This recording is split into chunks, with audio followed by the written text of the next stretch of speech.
Jake Holloway spent his last $400 on the smallest mare at the auction, while every experienced rancher in the barn dismissed her as worthless. That 14-hand paint horse nobody else wanted would earn him $55 million and prove that sometimes the most desperate gambles reveal the greatest fortunes. Before we continue, don't forget to subscribe to the channel, like the video, and comment where in the world you're watching from. Let's go. Jake Holloway stood at the back of the livestock auction barn, his worn boots planted in sawdust that smelled of manure and broken dreams. At 34, he had $847 to his name, a battered pickup truck that burned oil and absolutely nothing left to lose. The September heat pressed down on the metal roof above him, turning the crowded auction house into a sauna, filled with the sharp scent of livestock and the sharper scent of desperation. His calloused hands gripped the splintered wooden railing as he watched the parade of horses move through the ring, each one representing hope to someone in this crowd of ranchers, trainers, and speculators. To Jake, they represented the last gamble of a man who had run out of options. 6 months ago, he had been running a modest quarter-horse breeding operation on leased land outside of Bridgeport, Montana. Nothing fancy, just honest work, breeding solid ranch horses for working cowboys who needed reliable mounts. His father had taught him everything about horses before dying when Jake was 19, leaving him with nothing but knowledge and determination.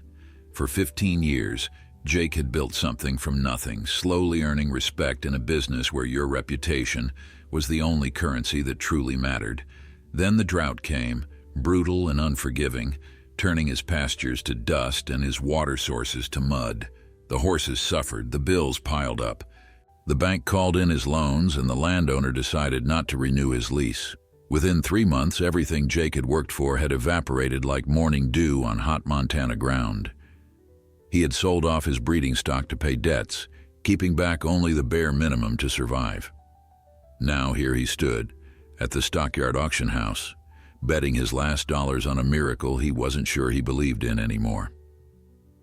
The auctioneer's voice rang through the barn in that rhythmic sing-song that had called the fate of livestock for 100 years.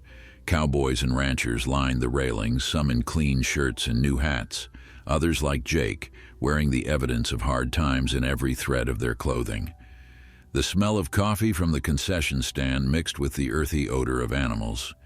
And somewhere in the crowd, a baby cried, reminding everyone that life went on regardless of individual fortunes. Jake watched a magnificent bay stallion prance through the auction ring, his coat gleaming like polished mahogany. The bidding started at $5,000 and climbed quickly. $10,000, $15,000, $20,000. Jake's stomach clenched as the price soared past anything he could dream of affording. That horse would go to some wealthy rancher who could actually give it the life it deserved. The stallion sold for $32,000. And Jake felt the familiar ache of knowing he existed in a different economic reality than the men doing that kind of bidding. His attention drifted across the barn, taking in the faces of people he used to consider peers. There was Marcus Thornton, a successful breeder who had offered Jake charity work last month. Jake had refused, too proud to accept handouts from a man he had once competed with as an equal. Pride was a luxury he couldn't afford anymore. But some things died harder than dreams. Beside Marcus stood the Henderson brothers, twins who ran the largest horse training facility in 3 counties. They had come to pick up quality horses for their clients, men with money who viewed horses as investments or hobbies rather than partners in survival. The auctioneer announced a brief break, and Jake made his way to the pens behind the main barn, where horses waited their turn in the ring. This was where the less valuable animals were kept, the ones that wouldn't command top dollar. Older horses, unregistered stock, animals with minor conformational flaws that disqualified them from the premium market, but could still serve purpose for the right person. Jake moved slowly through the narrow aisles between pens, his experienced eye assessing each animal with the knowledge his father had drilled into him. "Look past the surface," his father used to say. "The best horses aren't always the prettiest ones. Look for heart, intelligence, and willingness. Those qualities matter more than any bloodline papers. That's when he saw her. In the last pen, standing apart from 3 other horses, was the smallest mare he had ever seen at an auction of this type. She couldn't have been more than 14 hands high, making her technically a pony by some standards, though her proportions were those of a small horse rather than a true pony.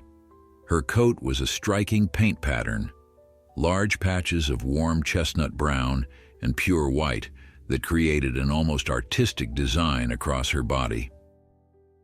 But it wasn't her size or coloring that made Jake stop. It was her eyes.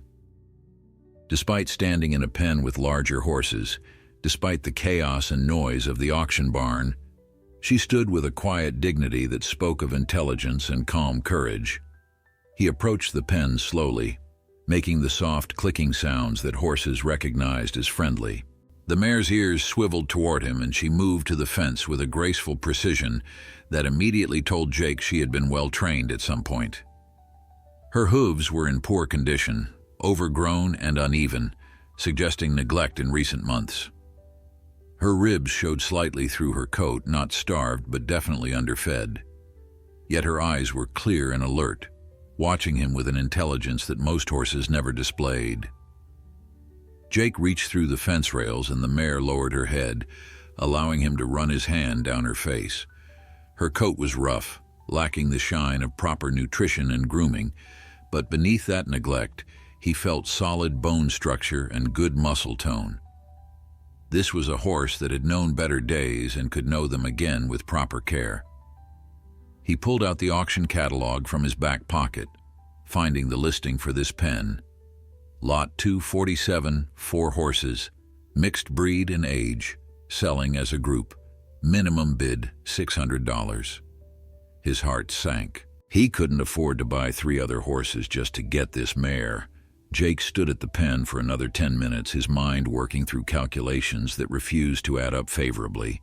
If he bid $600 for the lot, he would have only $247 left, not enough to feed 4 horses through the winter, not enough to pay for proper veterinary care, not enough to do anything except delay the inevitable. He could try to resell 3 of the horses immediately, but that took time, and time meant feeding them, housing them, caring for them. Every day would eat into his remaining funds like water disappearing into drought-cracked earth. A weathered hand appeared on the fence rail beside his, and Jake turned to see Owen Crawford, an old-timer who had been buying and selling horses since before Jake was born. Owen's face was a roadmap of wrinkles, each line earned through decades of sun, wind, and hard decisions.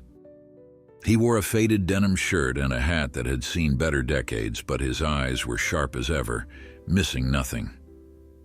Owen had a reputation for honesty in a business where honesty was sometimes in short supply, and he had helped Jake's father on several occasions back when Jake was just learning the trade. "That little paint's got your attention," Owen observed, his voice carrying the gravel of a lifetime of cigarettes and whiskey. Jake nodded, seeing no point in denying what was obvious. "She's special. Something about her." Owen studied the mare with the practiced eye of someone who had evaluated thousands of horses over his long career. Small for breeding, too small for most ranch work. Not registered as far as I can tell from the paperwork.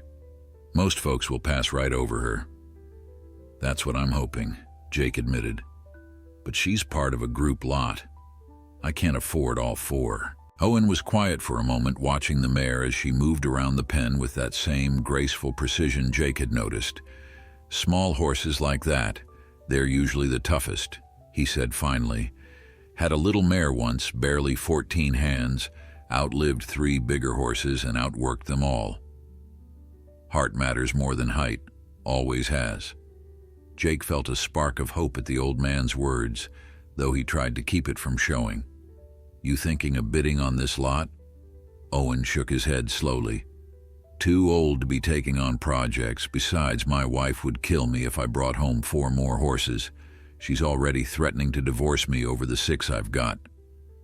He paused, then looked at Jake directly. But I'll tell you what I know. Those 3 other horses in that pen are being sold by Tom Henderson's estate. Tom died last month, left his daughter with a small ranch she can't manage and doesn't want. She's selling everything, just wants them gone quickly.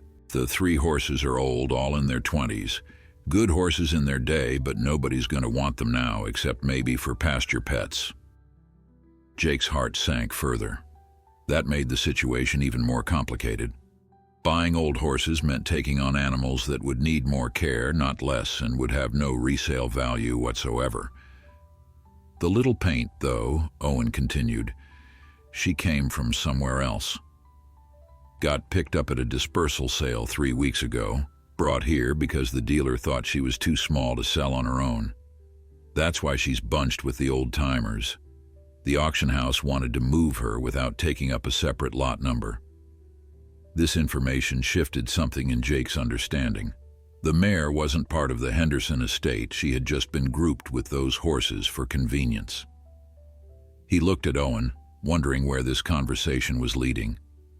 The old man had never been one to share information without purpose. "I suppose," Owen said slowly, his weathered fingers drumming on the fence rail, "if someone were to talk to the Henderson daughter before the auction, explain that those 3 old horses deserve to spend their final years in peace on someone's pasture. And if that someone had a good reputation for treating horses right, well, she might be willing to sell them directly. Skip the auction, save the commission fees, and ensure they go to someone who won't run them through another sale in 6 months." Jake turned to stare at the old man, understanding dawning. "You want those 3 horses?" Owen shrugged, not quite meeting his eyes. "My wife's going to kill me, but Tom Henderson was a good man, and those horses gave him 20 years of service. They deserve better than auction block stress in their final days. If I could buy them direct for, say, $400 total, that would save his daughter the commission and guarantee them a good retirement. And if someone else wanted to bid on just the paint mare when she comes through as a single lot, well, that would work out for everybody." The generosity of the gesture hit Jake like a physical blow. Owen was offering to separate the lot, to take the financial burden of the 3 old horses, leaving Jake free to bid on just the mare. But even at minimum bid, which might be lower for a single small horse, Jake would be risking most of his remaining money. Owen must have seen the hesitation in his face because he spoke again, his voice gentler now. "Sometimes you've got to bet on yourself, son. Your daddy taught you good. You've got a gift with horses, everybody knows it. You just need one good break to get back on your feet. Maybe this little mare is that break." Jake looked back at the paint mare, who had moved to stand near the fence, her intelligent eyes watching their conversation as if she understood what was being decided. The rational part of his brain screamed that this was foolish, that he should save his money, find steady work, rebuild slowly and carefully. But there was another part, the part his father had cultivated, that recognized something indefinable in this small horse, a quality that went beyond mere physical attributes, something that whispered of potential and possibility. "How do I know she's worth it?" Jake asked quietly. "You don't," Owen replied with brutal honesty. "That's what makes it a gamble, but I'll tell you what I see. I see a horse that's been neglected but not broken. I see intelligence and calm in an environment that spooks most horses. I see good bone structure and solid conformation despite her size. And I see the same look in your eyes that your daddy got when he knew he'd found something special. Tom Henderson's the one who taught your father to trust his instincts about horses. Maybe it's time you trusted yours." The decision crystallized in Jake's mind with the clarity that sometimes comes when all other options have been exhausted. He extended his hand to Owen, and the old man's grip was firm and weathered, sealing an agreement that was more handshake than contract, more faith than business. Owen nodded once, then shuffled off toward the auction office to find Tom Henderson's daughter and make his offer. Jake remained at the pen, his heart pounding with a mixture of anticipation and terror at what he was about to do. He was betting everything on instinct, on a feeling, on the memory of his father's voice telling him that the best horses chose you as much as you chose them. The paint mare moved closer to the fence, and Jake reached through the rails again, running his hand along her neck.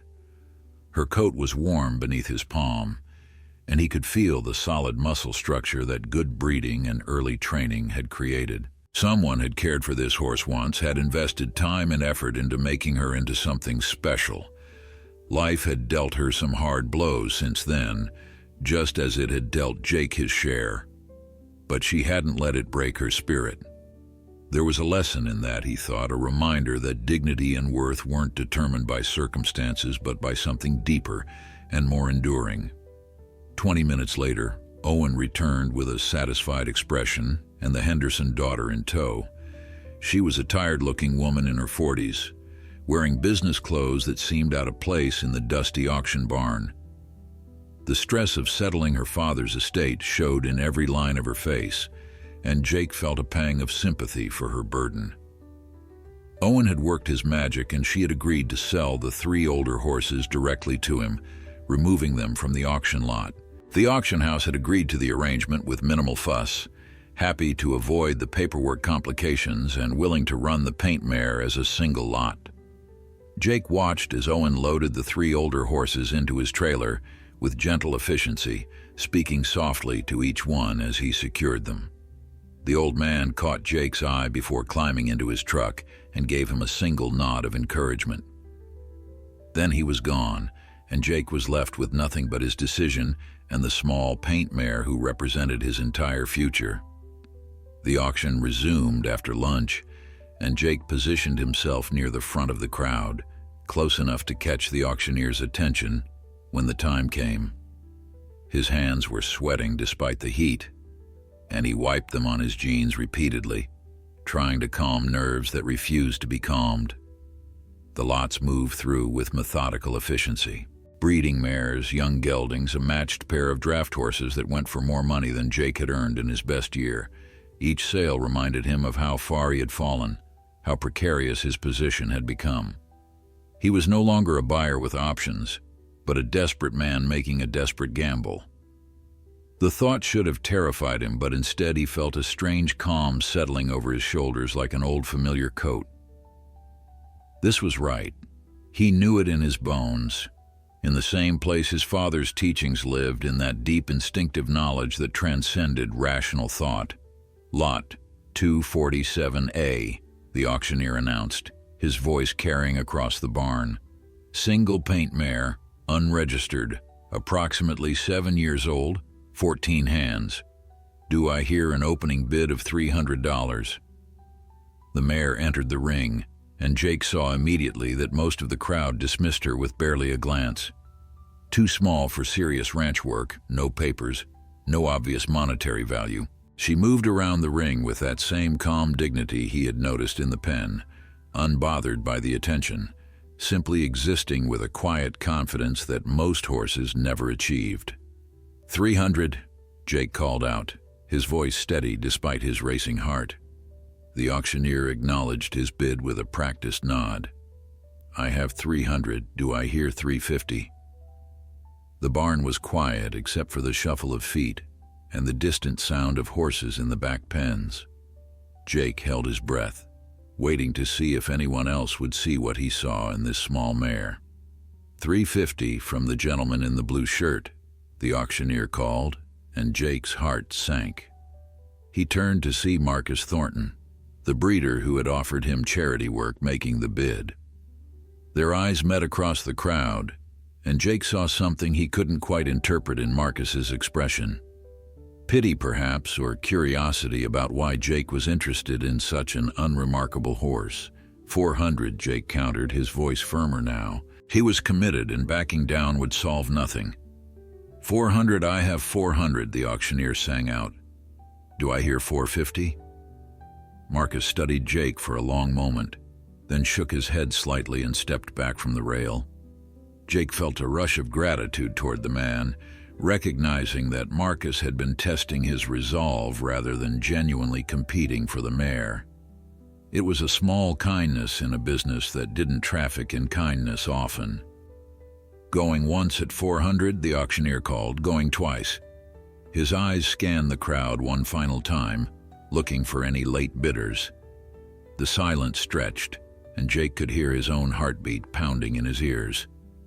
Sold, the auctioneer's gavel came down with finality. Lot 247A to bidder number 73 for $400. Jake felt his knees go weak with relief and terror in equal measure. He had just spent nearly half his remaining money on a horse that most people wouldn't give a second glance. He made his way to the auction office on legs that felt disconnected from his body, paid his $400 plus fees, and received the basic transfer paperwork that confirmed his ownership of one unregistered paint mare with no name and no known history beyond the last 3 weeks. When he walked out to the holding pens to collect his purchase, the mare was waiting calmly, as if she had known all along how this would end. Jake approached slowly, speaking softly, and slipped a halter over her head. She accepted it without resistance, her dark eyes watching him with that same intelligence he had noticed from the beginning. "All right, little lady," he said quietly, running his hand down her neck. "You and me, we're partners now. I hope to God I didn't just make the biggest mistake of my life." The mare loaded into Jake's battered horse trailer with an ease that surprised him. Most auction horses, stressed from the chaos and uncertainty of sale day, balked at trailers or scrambled nervously once inside. This little paint walked up the ramp as calmly as if she had been doing it her entire life, turned herself around in the small space, and stood quietly waiting for the journey to begin. Jake secured the trailer gate and stood for a moment, with his hand on the warm metal, listening to the mare's steady breathing from inside. She wasn't panicked, wasn't calling for herd mates she'd been separated from, wasn't showing any of the typical stress behaviors he'd learned to expect. That calm acceptance spoke volumes about her temperament and training. The drive back to his small rented property took 40 minutes, winding through Montana back roads that cut through land so beautiful it could break your heart if you let it. Rolling hills covered in prairie grass, distant mountains that turned purple in the afternoon light, vast stretches of sky that made a man feel both insignificant and connected to something larger than himself. Jake had grown up in this landscape, learned to ride in these hills, buried his father on land not far from where he now struggled to keep his head above water. The country was unforgiving, but it was honest, and Jake had never wanted to live anywhere else. His current situation was modest to the point of embarrassing. He rented a small piece of property from a widow named Mrs. Chen, who had taken pity on him when the bank foreclosed on his lease.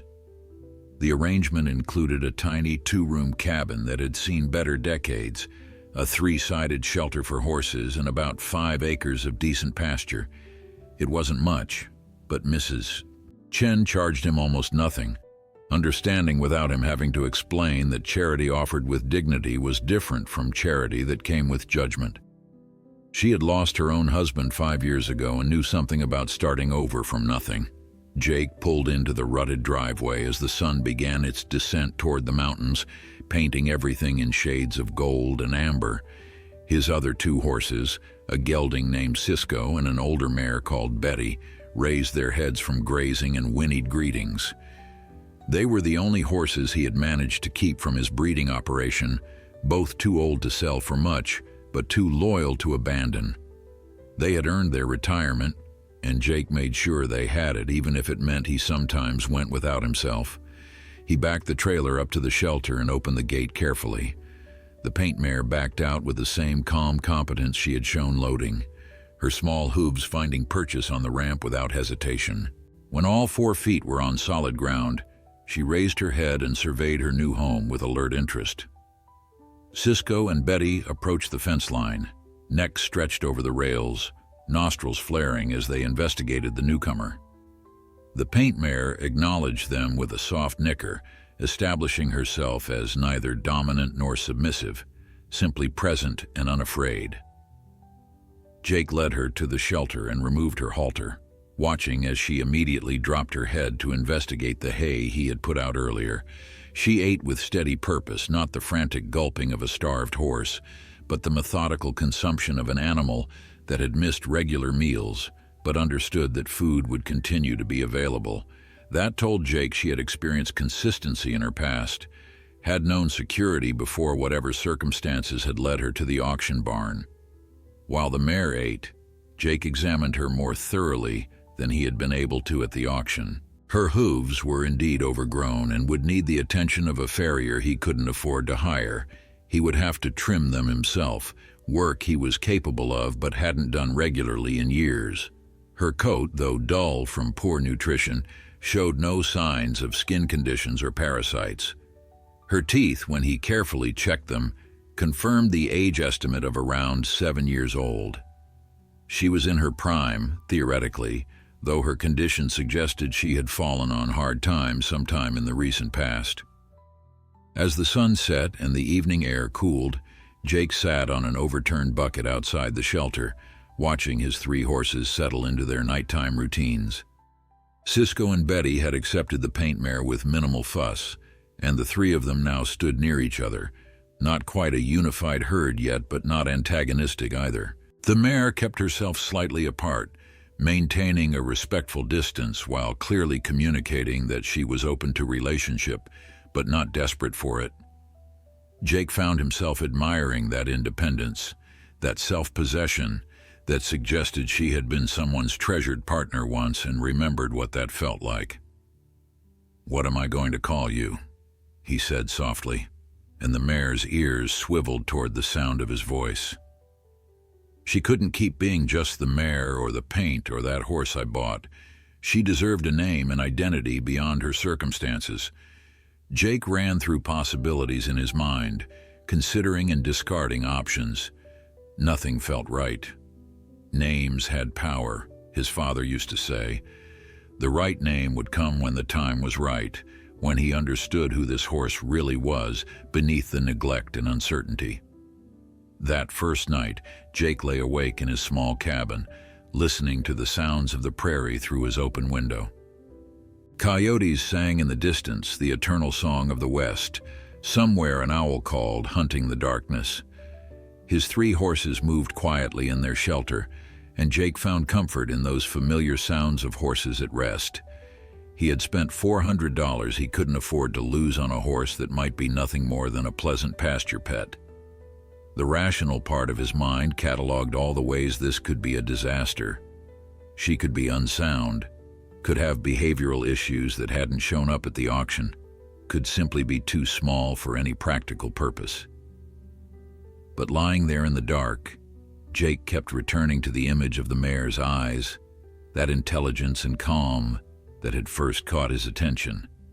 His father had taught him to trust those instincts, to recognize quality that went deeper than physical perfection. Sometimes, his father had said, you find a horse that changes everything. A horse that reminds you why you got into this business in the first place. A horse that makes all the hard days worth it. Jake had thought he'd found horses like that before, had built his breeding program around mares he believed in, but the drought had taken those dreams and turned them to dust. Jake woke before dawn, as he had every day of his adult life, and made coffee on the ancient propane stove that came with the cabin. The first light of morning was creeping across the prairie when he walked out to check on his horses, carrying a steaming mug that warmed his hands against the September chill. The paint mare stood alert near the fence, watching his approach with those intelligent eyes that seemed to see more than most horses ever did. She nickered softly when he came near, and Jake felt something shift in his chest at that simple greeting. She was beginning to recognize him, beginning to understand that he was her person now. Over the next week, Jake worked with the mare in small increments, building trust and assessing her capabilities. He started with basic groundwork, leading her around the property, asking her to move forward, stop, and turn in response to subtle cues.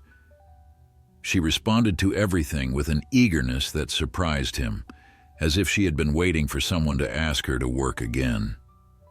Her movements were precise and balanced, despite her overgrown hooves and poor condition. There was an athleticism to her that became more apparent with each session, a natural collection and grace that spoke of exceptional training in her past. By the third day, Jake felt confident enough to begin working on her hooves himself. It was slow, careful work that required patience and trust on both sides. The mare stood quietly while he picked up each foot, cleaned it, and began the gradual process of trimming away the excess growth. Her patience during this uncomfortable procedure told him volumes about her previous handling. Someone had taught her to trust humans with her vulnerable positions, had shown her that standing still and cooperating led to relief rather than pain. Jake found himself wondering constantly about her past, about who had owned her before, and what circumstances had led such a well-trained horse to an auction barn. On the fifth day, Jake decided to try riding her.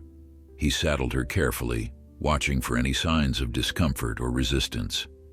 The mare stood rock solid while he placed the pad and saddle on her back, cinched the girth with gradual pressure, and adjusted the stirrups. She acted as if she had been saddled 1,000 times before, which she probably had. When Jake finally swung himself into the saddle, settling his weight gently onto her back, the mare simply stood and waited for his cue. No bucking, no nervousness, no testing of boundaries, just calm acceptance and readiness to work. He walked her around the property for the first ride, keeping everything simple and pressure-free. The mare moved beneath him with a smooth gait that made her small size irrelevant. She was responsive to leg pressure, to subtle shifts in his weight, to the lightest rein contact. Within minutes, Jake realized he was sitting on a horse that had received professional training, probably extensive training. This was no backyard project or casual trail horse. This mare had been someone's serious working partner, someone's investment of time and money and expertise. The discovery both thrilled and puzzled him. How did a horse with this level of training end up in a cheap auction lot, bundled with old horses nobody wanted? Jake ran through possibilities as he rode. Perhaps her owner had died suddenly, and relatives who didn't understand her value had simply wanted to liquidate assets quickly. Perhaps economic hardship had forced a sale, and the mare had passed through several hands before landing at the auction. Perhaps injury or illness had sidelined her, and she had been written off as unusable before recovering. Whatever the story, Jake felt certain he was only seeing the surface of what this mare could do. Over the following days, he gradually increased the complexity of their work together. He asked her for trot and canter, for circles and serpentines, for transitions that required balance and attentiveness. The mare responded to everything with an enthusiasm that grew stronger as her condition improved. Jake had started feeding her better quality hay, supplementing with grain he could barely afford, and the difference was already showing in her coat and energy levels. The dullness was giving way to a subtle shine, and the prominent ribs were slowly disappearing beneath developing muscle. On the 10th day, Jake decided to try something that had been nagging at the back of his mind since those first rides. The mare's responsiveness, her collection, her natural balance, all suggested she might have training in something specific. He set up a simple pattern in the pasture using overturned buckets and fence posts, creating a basic barrel racing course. Barrel racing was a rodeo event that required horses to run a cloverleaf pattern around 3 barrels at high speed, combining athleticism, agility, and precision.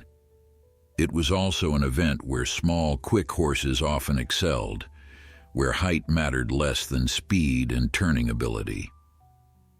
Jake walked the mare through the pattern first, letting her see the obstacles and understand what he was asking.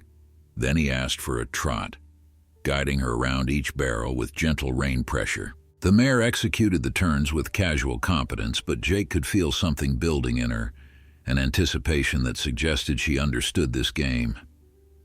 On the 3rd pass, he let her canter, and suddenly everything changed. The mare accelerated with explosive power that seemed impossible from such a small body, diving toward the first barrel with the precision of a guided missile. She rounded it in a tight, balanced turn that would have done credit to any professional barrel horse, then launched toward the second barrel with the same focused intensity. Jake found himself grinning like an idiot as the mare completed the pattern, her small hooves churning up dirt, her body coiled and releasing with perfect timing around each barrel. This was what she had been trained for, this was the work she loved, and she was brilliant at it. When he finally pulled her up and she stood blowing hard but clearly exhilarated, Jake sat in the saddle feeling like he'd just discovered gold in his backyard. Barrel racing was big money at the right level, with professional rodeos offering substantial prize purses to winning horses and riders. The National Finals Rodeo, the Super Bowl of rodeo, paid out millions of dollars in prize money each year. But getting to that level required entry fees, travel expenses, training costs, and veterinary care that Jake couldn't begin to afford. He had found a diamond in the rough, but he lacked the resources to polish it into something that could compete at high levels. That night, Jake sat at his small kitchen table with a pencil and paper, trying to work out numbers that refused to cooperate. Entry fees for local barrel races ranged from $50 to $200. Add fuel for the truck and trailer, food for himself and the mare, and each competition would cost him money he didn't have. Even if the mare won, and that was far from guaranteed, the prize money at local levels barely covered expenses. The answer to Jake's dilemma arrived unexpectedly 3 days later in the form of Sarah Mitchell, a 15-year-old girl from town who showed up at his property riding a bicycle and carrying determination in every line of her small frame. Jake was working with the mare when he heard the crunch of gravel and looked up to see Sarah leaning her bike against his fence, her blonde ponytail swinging as she climbed over the rails with the fearlessness of youth. He knew Sarah from around town, knew her father worked at the feed store and her mother taught at the elementary school. What he didn't know was why she was standing in his pasture watching him with an intensity that suggested this was not a casual visit. "Mr. Holloway," she called out, her voice carrying across the distance between them. "Can I talk to you for a minute?" Jake dismounted and led the mare over to where Sarah waited, curious about what could bring a teenage girl out to his isolated property on a weekday afternoon. The mare, always interested in new people, stretched her neck toward Sarah, sniffing with friendly curiosity. Sarah's face lit up as she reached out to stroke the mare's nose, and Jake saw genuine horse knowledge in the way she approached, the confidence that came from growing up around animals. "What can I do for you, Sarah?" Jake asked, keeping his tone friendly but puzzled. The girl took a deep breath, clearly gathering her courage for whatever she had come to say. "I heard in town that you bought a barrel racing horse at the auction, that she's really good, but you can't afford to compete her." Sarah's directness caught Jake off guard, though he supposed in a small town like theirs, news traveled faster than wildfire and was probably embellished along the way. "The mare's got talent," he admitted carefully. "Where I take her from here is still being figured out." "I want to sponsor her," Sarah said, the words tumbling out quickly as if she feared losing her nerve. "I've been saving money from working at my dad's feed store for 3 years. I have almost $5,000 and I want to invest it in barrel racing. My parents won't let me buy my own horse because they say it's too expensive and too risky. But if I sponsor yours, help pay for entry fees and expenses, then maybe I could learn from watching you compete. Maybe I could even help train her, learn what it takes to bring a horse up to championship level." Jake stared at this determined teenager, his mind reeling from the unexpected proposal. $5,000 was more money than he had seen in months, enough to enter multiple competitions, enough to prove what the mare could do, enough to potentially change everything. But taking money from a 15-year-old girl felt wrong on multiple levels, regardless of how desperately he needed it. "Sarah," he said carefully, "that's a very generous offer, but I can't take your savings. That's money you've worked hard for, Money you might need for college or other opportunities. Sarah's chin lifted with stubborn determination that reminded Jake of every hard-headed horse he'd ever worked with. Mr. Holloway, I know what I want. I've wanted to be a professional barrel racer since I was 8 years old. My parents think it's a phase, that I'll grow out of it and want something more practical. But I won't. This is my dream, and if I can't chase it directly right now, then I want to invest in someone who can. I've watched you work with horses around town before everything went bad for you. You're good, really good. And if that mare is as talented as people are saying, then this could work for both of us. The logic was sound, Jake had to admit, even if the situation felt uncomfortable. He looked down at the mare, who stood quietly between them, as if waiting to hear how this conversation would resolve. "What exactly are you proposing?" he asked finally, deciding to at least hear her full pitch before making any decisions. Sarah pulled a folded piece of paper from her back pocket, clearly having prepared for this moment. "I pay entry fees, travel expenses, and maintenance costs for the mare. You train her and compete her. Any prize money we win gets split, with 60% going to cover expenses and building a fund for bigger competitions, 40% to you for living expenses. If she starts winning consistently, we renegotiate based on what makes sense." Jake studied the paper, surprised by the sophistication of her proposal. This wasn't the impulsive dream of a naive teenager. This was a business plan, carefully thought out and structured to protect both parties. "Where did you learn to put something like this together?" he asked. "My mom's boyfriend is an accountant," Sarah replied. "He helped me work out the numbers. He says if the mare is as good as the gossip suggests, this could actually be a solid investment. Small barrel horses that can really run are rare, and if you can prove her at local levels, her value goes up significantly. Even if we never make it to the big rodeos, a proven barrel horse can sell for serious money." The entrepreneurial angle surprised Jake, though perhaps it shouldn't have. This was Montana, where kids grew up understanding business and investment because family survival often depended on making smart financial decisions. Sarah wasn't just chasing a dream, she was making a calculated bet that combined passion with practical thinking. He looked at the mare again, at her intelligent eyes and compact athletic body, at the potential that rippled beneath her improving coat. Then he looked at Sarah, at the hope and determination in her young face, at the dream she was brave enough to invest in. "I need to think about this," Jake said finally. "Talk to some people. Make sure we're doing this right. If I'm going to take your money, even as an investment, I want to make sure we have proper agreements in place, that your parents are okay with this, that everyone understands the risks." Sarah nodded eagerly, clearly having expected some resistance. "My parents know I'm here. They're not totally on board yet, but they said if you agree to meet with them and discuss it like adults, they'll consider it. They respect you, Mr. Holloway. They know you're honest and good with horses." That evening, Jake found himself sitting in the Mitchell family living room, facing Sarah's parents across a coffee table that held the sponsorship proposal and a pot of tea that nobody was drinking. Tom Mitchell, Sarah's father, was a practical man whose weathered hands spoke of years of physical labor. His wife, Jennifer, taught third grade and had the patient but firm demeanor of someone used to managing roomfuls of energetic children. They listened as Jake explained the mare's capabilities, his assessment of her potential, and his honest evaluation of the risks involved in barrel racing competition. Tom Mitchell leaned back in his chair, his calloused fingers drumming thoughtfully on the armrest as he considered Jake's explanation. The honest assessment of risks had clearly impressed him more than any sales pitch would have. Jennifer Mitchell watched her husband carefully, and Jake could see the silent communication that passed between them, the kind of wordless understanding that came from years of partnership and shared decisions. Finally, Tom leaned forward, his elbows on his knees, his expression serious but not unfriendly.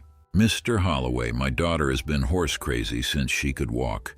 We've indulged it because we thought she'd grow out of it, find other interests, but she hasn't. And maybe it's time we accepted that this isn't just a phase." Jennifer picked up where her husband left off, her teacher's voice calm and measured. "We've seen how you handle horses around town, Jake. We know your reputation for honesty and skill. We also know you've fallen on hard times through no fault of your own. If Sarah's going to invest her money in a dream, we'd rather it be with someone we trust than some slick operator who'll take her savings and disappear." Jake felt the weight of that trust settle on his shoulders like a physical thing. These were good people, careful people, offering their daughter's hard-earned money to a man who had nothing to offer except skill and integrity. The responsibility of that was enormous, and he felt it in every fiber of his being. After 2 hours of discussion, they reached an agreement. Sarah would invest $4,000 initially, holding back $1,000 as a safety reserve.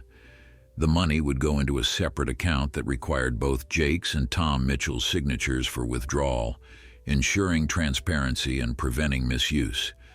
Jake would provide detailed accounting of all expenses, and they would meet monthly to review progress and finances. If the Mare proved herself at local competitions, they would discuss expanding to regional and potentially national events. If she didn't perform as hoped, they would reassess after 6 months and make decisions based on results rather than optimism. The contract they drew up was simple but comprehensive, drafted with help from Jennifer's accountant boyfriend who added legal language that protected everyone involved. Jake signed his name with hands that trembled slightly, knowing he was committing to something that could either save him or prove to be one more failure in a string of disappointments. But as he looked at Sarah's beaming face, at the hope and excitement radiating from this young girl who believed in dreams enough to invest in them, he felt something he hadn't felt in months. He felt purpose returning, felt the possibility that maybe his skills and knowledge still had value in the world. The partnership had one additional component that emerged during negotiations. Sarah would come to Jake's property 3 times a week to help with the Mare's training and care. She would learn by doing, by watching, by participating in the daily work that transformed potential into performance. Her parents agreed to this arrangement on the condition that her schoolwork didn't suffer and that Jake treated this mentorship with the seriousness it deserved. Jake found himself unexpectedly moved by this trust, by the recognition that he had something valuable to teach even when he felt he had nothing left to offer. They named the Mare Lucky, a choice that came from Sarah during one of her first training sessions. The name felt appropriate for a horse who had survived auction and neglect to find herself with people who saw her value. Lucky seemed to accept the name with the same calm competence she brought to everything, as if she understood that this represented a new chapter in her life, one where she would be valued and cared for properly. Their first competition was a small local barrel race at the county fairgrounds. Entry fee $75, prize money modest but respectable. Jake hauled Lucky in his battered trailer with Sarah riding alongside in the truck cab, chattering nervously about times and patterns and everything she had read about barrel racing strategy. Jake let her talk, understanding that nervousness needed an outlet, remembering his own first competitions decades ago when he had been just as anxious and verbose. The fairgrounds were crowded with horse trailers and competitors, the air filled with the smell of horse sweat, leather, and that peculiar mixture of hope and anxiety that characterized rodeo events. Jake unloaded Lucky, and she stepped out into the chaos with her typical calm, surveying the scene with alert interest but no fear. Other competitors glanced at her with barely concealed dismissal. She was small, unknown, ridden by a down-on-his-luck cowboy that nobody had seen compete in years. They were background noise, not serious contenders. Jake walked the arena pattern with Sarah, showing her the approach angles and explaining the strategy for each barrel. The key with a small horse like Lucky was using her size as an advantage, diving closer to the barrels than bigger horses could safely manage, making turns so tight they bordered on impossible. Lucky's natural collection and balance meant she could handle these extreme maneuvers without losing speed or control, but it required trusting her to do her job without interference from the rider. When their turn came, Jake mounted up and entered the arena to scattered applause from the small crowd. He positioned Lucky at the start line, felt her coil beneath him like a spring ready to release, and gave her the cue to run. Lucky exploded forward with power that drew gasps from spectators who hadn't expected such acceleration from a horse her size. She dove toward the first barrel with absolute commitment, and Jake led her, trusting her judgment about speed and angle. The turn was so tight that Lucky's inside stirrup nearly touched the barrel, but she cleared it cleanly and launched toward the second with no hesitation. The pattern unfolded with precision that felt almost surreal. Each turn was executed with the timing and balance of a trained athlete at the peak of performance. Lucky seemed to know exactly where each barrel was, exactly how close she could cut without knocking it over, exactly how much power she needed for each burst of speed between obstacles. Jake's job was simply to stay balanced and out of her way, to be a passenger on a horse that understood this game far better than he could teach her. They crossed the finish line to a time that sent murmurs through the crowd. 15.2 seconds was fast for any horse, but for a small, unknown mare at a local competition, it was nearly unbelievable. Jake dismounted on legs that felt unsteady, his heart pounding with adrenaline and disbelief. Lucky stood calmly beside him, barely winded, as if she had just completed a casual workout, rather than a run that would put her at the top of the leaderboard. Sarah came running over, her face flushed with excitement, nearly tackling Jake in her enthusiasm. "That was amazing. Did you see her take that second barrel? I've never seen a turn that tight." Other riders came through after them, experienced competitors on expensive horses with impressive bloodlines, but none of them could match Lucky's time. When the final results were announced, Lucky had won by nearly half a second, a significant margin in a sport where hundredths of seconds determined winners and losers. The prize money was $800, more than double their entry and expense costs. Jake accepted the check and the small trophy with hands that shook slightly, overwhelmed by the validation of what he had believed about this small mare. Word spread quickly through the Montana barrel racing circuit. At their second competition 2 weeks later, people were waiting to see the little paint mare who had shocked everyone at the county fair. Jake felt the weight of expectation as he unloaded Lucky, saw the way other competitors studied her with new respect, tinged with skepticism. One fast time could be luck. Consistent performance was what separated real champions from one-hit wonders. Lucky seemed oblivious to the attention, more interested in the hay net Jake had hung in her stall than in the humans discussing her potential. This competition was larger, with better riders and faster horses, and the entry fee reflected that at $150. The prize purse was also substantially bigger, with $2,000 going to first place. Jake walked the arena pattern, noting the footing was deeper than their first competition, which would slow most horses down. He explained to Sarah that Lucky's small size might actually help here, as she would sink less deeply into the soft ground and could maintain speed where bigger horses would struggle. When their turn came, Jake felt Lucky's excitement beneath him. She had liked this work at the county fair, and she seemed eager to do it again. The run was even better than their first competition, with Lucky navigating the deep footing with the agility of a cat. She won with a time of 15.7 seconds, slower than their first run, but still faster than any other competitor could manage in the challenging conditions. The prize money brought their total winnings to $2,800, and after expenses, they had cleared nearly $2,000 in profit. Jake split the money according to their agreement, putting 60% back into the competition fund and taking 40% for himself. $800 wouldn't solve all his problems, but it meant he could pay Mrs. Chen the rent he owed, could buy decent groceries instead of living on rice and beans, could afford the farrier for Lucky's increasingly important hooves. For the first time in months, Jake felt like he could breathe without the constant pressure of impending financial disaster. The wins kept coming through the fall. Lucky proved herself at competition after competition, sometimes by narrow margins against serious competitors, sometimes by shocking leads against riders who underestimated her.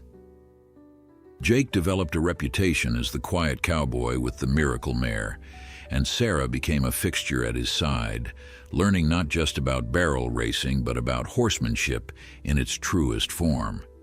She learned to read Lucky's moods, to understand when the mare needed rest versus when she was eager to work, to recognize the subtle signs of soundness issues before they became serious problems.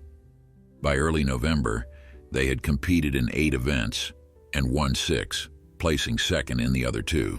Their competition account had grown to $12,000 and Jake had personally earned over $4,000. It wasn't wealth by any standard, but it was stability, possibility, a future that extended beyond desperate survival.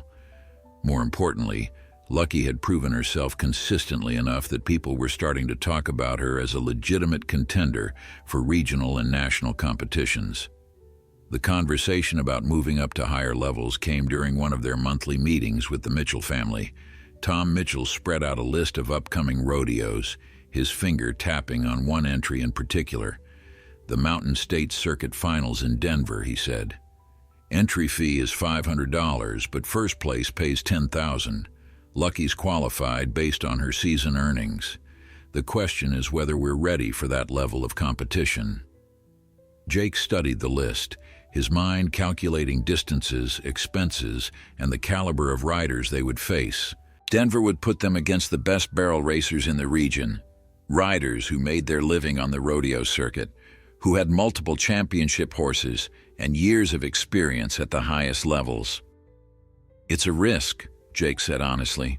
The competition will be fierce, and there's no guarantee Lucky can match up against horses that cost 10 times what I paid for her.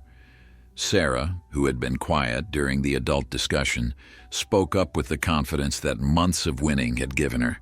Lucky's faster than any horse we've faced so far. She loves this work, and she's only getting better as her condition improves. I think we should go for it. Jennifer Mitchell looked at her daughter with a mixture of pride and concern. That's a lot of money to risk on one competition, sweetie. But if we don't risk it, we'll never know what she's capable of, Sarah countered. Isn't that the whole point of this? To see how far we can go? Jake found himself admiring the girl's courage, her willingness to bet on potential rather than playing it safe. It reminded him of his younger self, before life had taught him to be cautious, before failure had made him afraid of trying. Maybe that was what this partnership was really about, not just money or competition, but reclaiming the courage to dream big and work toward those dreams despite the risks. They decided to go to Denver. The vote was unanimous, driven by equal parts ambition and faith in what Lucky had already proven she could do. Jake spent the week before the competition preparing more carefully than he had for any previous event. He studied videos of past circuit finals, analyzing the patterns and times of winning runs, looking for any edge that might give them an advantage. Lucky continued her training, but Jake kept the sessions light, focusing on maintaining her sharpness without risking injury or burnout. Sarah came every day after school, helping with grooming and conditioning, her excitement building with each passing hour. The drive to Denver took 8 hours, and Jake made it in his battered truck with Lucky riding comfortably in the trailer behind. Sarah and her parents followed in their own vehicle, turning the trip into a family adventure that felt equal parts vacation and business venture. They arrived 2 days before the competition, giving Lucky time to settle into the temporary stabling and adjust to the altitude and environment. Denver sat at over 5,000 feet elevation, and horses from lower elevations sometimes struggled with the thinner air. Jake watched Lucky carefully for any signs of distress, but she adapted with her typical calm competence, showing no more concern about the change than she had about anything else in her remarkable journey. The National Western Complex where the finals were held was unlike anything Jake had experienced at local competitions. The facilities were professional grade with excellent footing, state-of-the-art lighting, and grandstands that could hold thousands of spectators. The other competitors represented the cream of the Mountain States barrel racing scene, with trailers that cost more than Jake's entire former operation and horses whose bloodlines read like royalty. Jake felt the familiar weight of being out of his league, of being the broke cowboy with the auction mare competing against people who had resources he couldn't imagine. But then he would look at Lucky, standing calmly in her stall, and remember that none of those expensive horses had beaten her yet. She didn't know she was supposed to be intimidated by their pedigrees and purchase prices. She only knew that when Jake asked her to run and turn, she did it better than almost anyone. That confidence, that absolute certainty in her own abilities, was worth more than any bloodline papers. The competition format was different from the local events they had dominated. Instead of a single run determining winners, the circuit finals used a progressive system. All qualified riders ran once, and the top 15 advanced to the semifinals. From there, the top 8 went to finals, and those 8 competed for the championship and the $10,000 prize. It meant Lucky would need to perform consistently across multiple runs, maintaining speed and precision, even as fatigue accumulated. Their first run was scheduled for late afternoon on the second day. Jake spent the morning walking the arena, memorizing every detail of the pattern, the slight variations in footing, the way the lights cast shadows that might affect a horse's perception. Sarah walked with him, notebook in hand, writing down observations and asking questions that showed she was learning to think like a serious competitor. Other riders nodded to Jake as they passed, professional courtesy between competitors, though he saw curiosity in their eyes. They had heard about the little paint mare from Montana, had seen her times from local competitions, but seeing her in person made some of them reassess their initial dismissal. When their turn finally came, Jake mounted Lucky outside the arena, feeling her familiar readiness beneath him. The crowd in the grandstands was larger than anything they had experienced, several thousand spectators who had come to watch the region's best barrel racers compete. Jake took a deep breath, pushed away the anxiety about all those watching eyes, and focused on the one thing that mattered, the partnership between himself and the mare who had changed his life. They entered the arena to polite applause, and Jake positioned Lucky at the start line. The timer beeped, and Lucky launched forward with explosive power that never failed to surprise him. The first barrel approached with terrifying speed, and Lucky dove into the turn with absolute commitment. The crowd gasped as she cleared the barrel by inches, her small body coiled and balanced in a position that seemed to defy physics. The second and third barrels were executed with the same precision, and they crossed the finish line to a time that lit up the scoreboard. 14.9 seconds. The arena erupted in applause. 14.9 was not just fast, it was championship caliber fast, the kind of time that won major competitions. Jake dismounted with shaking hands, overwhelmed by what Lucky had just done. She had run faster than she ever had before, pushed by the energy of the crowd and the excellent arena conditions into a performance that exceeded even Jake's optimistic hopes. Sarah came running to meet them, tears streaming down her face, and Jake found his own eyes wet with emotion he couldn't quite name. They finished the first round in third place overall, behind 2 riders who had been competing professionally for over a decade. The semifinal round the next day was even more intense, with only the fastest times advancing to finals. Lucky ran a 14.8, shaving another 1/10 of a second off her previous time. They qualified for finals in second place, and suddenly Jake realized they had a legitimate chance of winning this competition, of proving that his $400 auction mare could beat horses worth 50 times that amount. The final round was held on Sunday afternoon, with the arena packed to capacity and local television cameras recording for later broadcast. The 8 finalists represented the absolute elite of regional barrel racing, and Jake felt the weight of that competition as he prepared Lucky for what might be the most important run of their partnership. Sarah stood with him in the warm-up area, her hand on Lucky's neck, her young face serious with understanding of what this moment meant. The order of competition was determined by reverse standings, which meant Jake and Lucky would run 7th out of 8, with only the current leader going after them. Jake watched the first 6 riders complete their runs, each one posting times that would have won most local competitions. The pressure built with each performance, and he felt it settling into his shoulders like a physical weight. Lucky seemed oblivious to the tension, standing quietly beside him, occasionally nuzzling his shoulder as if to remind him that they were partners in this, that she trusted him completely. When their turn came, Jake mounted up and rode into the arena to thunderous applause. The crowd had adopted Lucky as something of a Cinderella story, the little mare from nowhere competing against the establishment. Jake blocked out the noise, the cameras, the thousands of watching eyes, and focused entirely on the horse beneath him and the pattern ahead. He positioned Lucky at the start line, felt her coil with familiar readiness, and gave her the cue she had been waiting for. Lucky exploded forward with power that seemed impossible from her small frame. The first barrel approached with breathtaking speed, and Lucky attacked it with the aggressive precision that had become her trademark. The turn was so tight that Jake heard the crowd gasp, certain they were about to hit the barrel, but Lucky cleared it cleanly and launched toward the second obstacle. Each turn was executed with split-second timing. Each acceleration between barrels demonstrated the exceptional athleticism that training and genetics had created. Jake did nothing except stay balanced and let Lucky do what she did better than any horse he had ever ridden.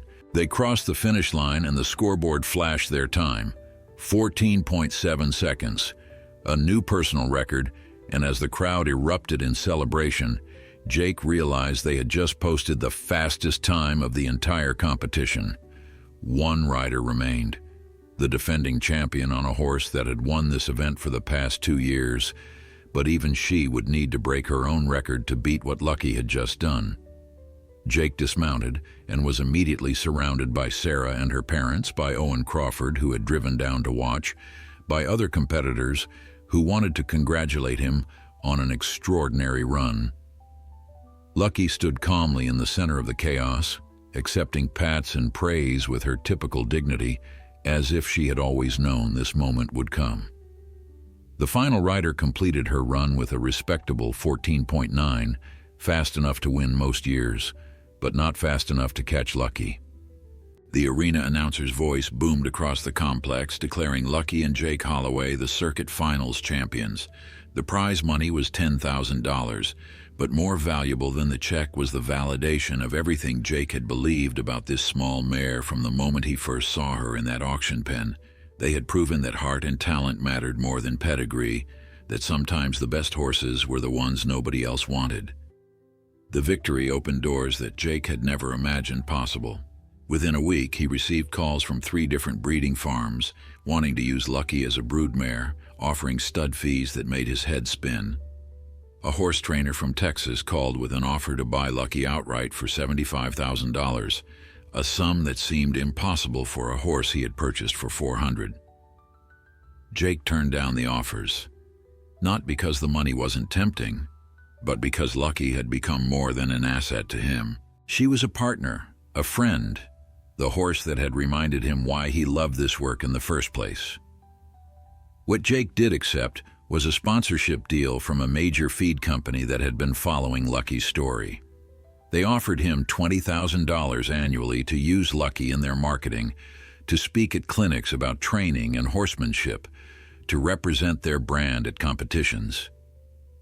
Combined with prize money from continued competition and the breeding offers he selectively accepted, Jake found himself earning more money than he had in his best years running his own operation. Within 6 months, he had saved enough to purchase his own small property, 40 acres with good pasture, a solid barn, and a house that didn't leak when it rained. Sarah continued as his apprentice, learning the business of horses while maintaining her grades and planning for college. The partnership that had begun with a desperate gamble had evolved into something that benefited everyone involved.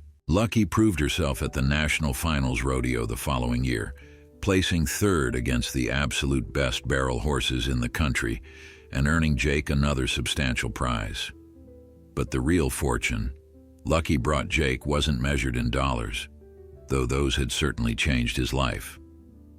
The real fortune was in purpose rediscovered, in confidence rebuilt, in the knowledge that sometimes taking a risk on something you believe in can transform everything.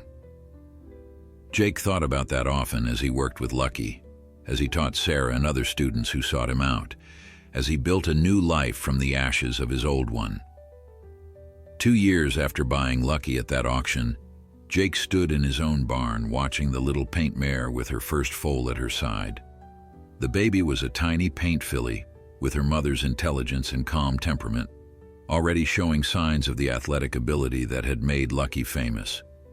Jake had turned down a breeding offer of $15,000 for this foal, choosing instead to raise and train her himself, to see if lightning could strike twice in the same bloodline. Sarah, now 17 and preparing for college with a full scholarship to study equine business management, stood beside him watching mother and baby with the same wonder that had driven her to invest in a broke cowboy's dream. "That auction mare made you rich," she observed, grinning at Jake. "Richer than most people ever get." Jake smiled, thinking about the precise calculations, the prize money, the sponsorships, the breeding fees, the property value, the ongoing opportunities. If he added it all up, Lucky had generated close to $55 million in value and income over time, a number that seemed absurd for a $400 horse nobody else wanted. But as he watched Lucky nuzzle her baby, as he felt the satisfaction of work that mattered and a life rebuilt on his own terms, Jake knew the real fortune couldn't be measured in money. Lucky hadn't just made him wealthy.